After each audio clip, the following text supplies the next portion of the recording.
أهلا وسهلا بكم في قناتكم أخبار الفن والفنانين في الوطن العربي وفي العالم. إذا أعجبكم الفيديو لا تنسوا الضغط على لايك والاشتراك في القناة وتفعيل الجرس ليصلكم كل جديد. انتقادات حادة لياسمين صبري بسبب جورجينا رودريغز. تعرضت الفنانة ياسمين صبري لانتقادات حادة من جمهورها بعد نشرها صور جديدة عبر حسابها الخاص في إنستغرام، ظهرت فيها خلال زيارتها لمدينة الملاهي رياض وينتر وندرلاند، وذلك عقب زيارة لاعب الكرة الشهير كريستيانو رونالدو وصديقته جورجينا رودريغز وأبنائهما لمدينة الملاهي نفسها. وظهرت ياسمين في الصور بنفس الإطلالة الكاجوال التي اعتمدتها جورجينا، وهي عبارة عن بنطال جينز وجاكيت قصيرة وبوت يصل إلى الركبة. كما بدت ياسمين في الصور وهي تمسك بدبدوب كبير في تكرار لنفس الصورة التي التقطتها جورجينا في مدينة الملاهي. وعلق الكثير من المتابعين على صور ياسمين صبري مؤكدين أنها تحاول دائما التشبه بكل ما تفعله جورجينا رودريغز، سواء في إطلالتها أو حتى في الشكل والمكياج. وكانت ياسمين صبري قد شاركت أخيرا في حفل توزيع الجوائز لصناع الترفية جوي أوردز الذي أقيم في مدينة الرياض بالمملكة العربية السعودية. يذكر أن ياسمين صبري تواصل تصوير فيلمها الجديد البعبع، والذي تلتقي فيه مع النجم أمير كرارة للمرة الأولى على الشاشة، وتعود به إلى السينما بعد غياب طويل منذ آخر أعمالها السينمائية فيلم ليلة هنا وسرور مع النجم محمد إمام. وتغيب ياسمين صبري عن موسم دراما رمضان للعام الثالث على التوالي، حيث كان آخر أعمالها الرمضانية مسلسل فرصة تانية، والذي عرض في الماراثون الرمضاني لعام 2020. فنان مصري اختفى لسنوات، وعاد بقصة مختلفة. نخبة من أهم نجوم الوطن العربي والعالم اجتمعوا في حفل توزيع جوائز جوي أوردز الذي أقيم بالعاصمة السعودية الرياض قبل أيام، وشهد الإعلان عن الأبطال المتوجين والمكرمين. لكن قصة خاصة صاحبت ظهور الفنان المصري أحمد عيد، الذي لم يكن معتادا ظهوره خلال السنوات الماضية في الأحداث الفنية والمهرجانات.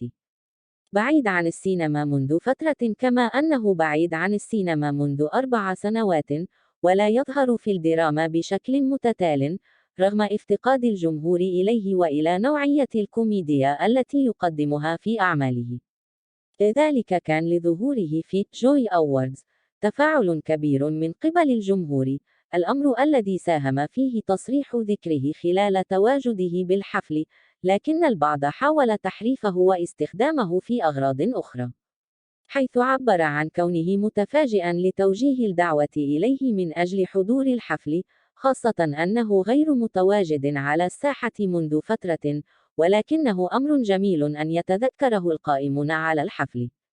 توضيح ذلك التصريح الذي استخدمه البعض في اتجاهات أخرى توحي بأن هناك تجاهلا من الوسط الفني للفنان المصري، لذلك قرر أن يرد ونشر توضيحا عبر صفحته الرسمية على فيسبوك، حيث أكد عيد أنه فوجئ بتصريح له أخذ من سياقه حينما كان يتحدث بشكل ساخر، لذلك عليه التوضيح أنه لم يكن يقصد الشكوى أو الظهور بمظهر المظلومية.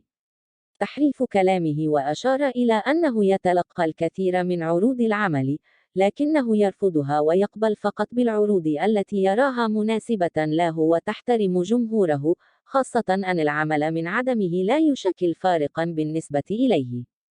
المهم بالنسبة له هو فعل ما هو مقنع له، لأن الأمور المادية لا تشغله ولا يحتاج إليها، لذلك هو لا يعرف السبب وراء تحريف كلامه كي يظهر بمظهر المشتكي والمظلوم. وتطرق الفنان المصري إلى تعليق ذكره أحد الأشخاص عن ظهوره، وكونه أطلق لحيته وشاربه وعينه بها حزن، فرد عليه عيد بأن هذا راكور بسبب انشغاله بتصوير مسلسل جديد. فيفي عبده تكشف عدد زيجاتها، وتوجه نصيحة لشيرين. كشفت الفنانة المصرية فيفي عبده أسرارًا لأول مرة عن حياتها الشخصية، مؤكدة أنها تزوجت 5 مرات. لا أمانع في العرف. وقالت فيفي عبده خلال لقاء مع فضائية لبنانية: أنا ست واضحة وما بحبش الخيانة، وتزوجت 5 مرات ولا أمانع من الزواج العرفي. وتحدثت فيفي عبده عن مرحلة الطفولة ووالدتها الراحلة قائلة: أمي عرفت تربينا وهي كانت بتحب المصارعة وبتضربنا بكرباج، وأبويا كان رياضي وصحته كويسة. رسالة لشيرين في سياق منفصل. وجهت فيفي عبده رسالة للفنانة شيرين عبد الوهاب بعد الأزمات التي تعرضت لها خلال الفترة الماضية. وقالت فيفي: من حقك تعيشي مع جوزك بالطريقة اللي تعجبك، ولكن غلط إنهم يصوروها، ومن حقها تعيش براحتها مع جوزها، واللي بحب أحيانا يخبط في أي حاجة، ومن الحب ما قتل. ونصحت شيرين بالابتعاد عن أصدقاء السوء، مؤكدة: شيرين طيبة وحبت ومن حقها تحب، وأنا بقولها من خبرتي حاولي تقفل عليكي بيتك وما تحاوليش يكون عندك أصدقاء يضروكي. تفاصيل أزمة توقف مسلسل منى زكي بسبب شكوى الأهالي في دمياط. انتشرت خلال الساعات الماضية أنباء عن توقف تصوير مسلسل تحت الوصاية للفنانة منى زكي بسبب إتهام سيدات دمياط له بإساءته لهن. وعلمت لاها أنه حدثت أزمة بالفعل خلال تصوير العمل جعلت الأهالي يقدمون عدة شكاوى ضد المسلسل لاعتراضهم على فكرة عمل السيدات بدمياط، وهو ما دفع فريق العمل يقرر إيقاف التصوير لمدة أيام. وتدور أحداث المسلسل حول سيدة تلجأ للعمل في توريد الأسماك والجمبري بعدما امتلكت مركب صيد عقب وفاة زوجها للصرف على أبنائها، ما يعرضها لأزمات ومشاكل مع بعض الصيادين الذين يرفضون عمل امرأة بينهم. ويتكون المسلسل من 15 حلقة فقط.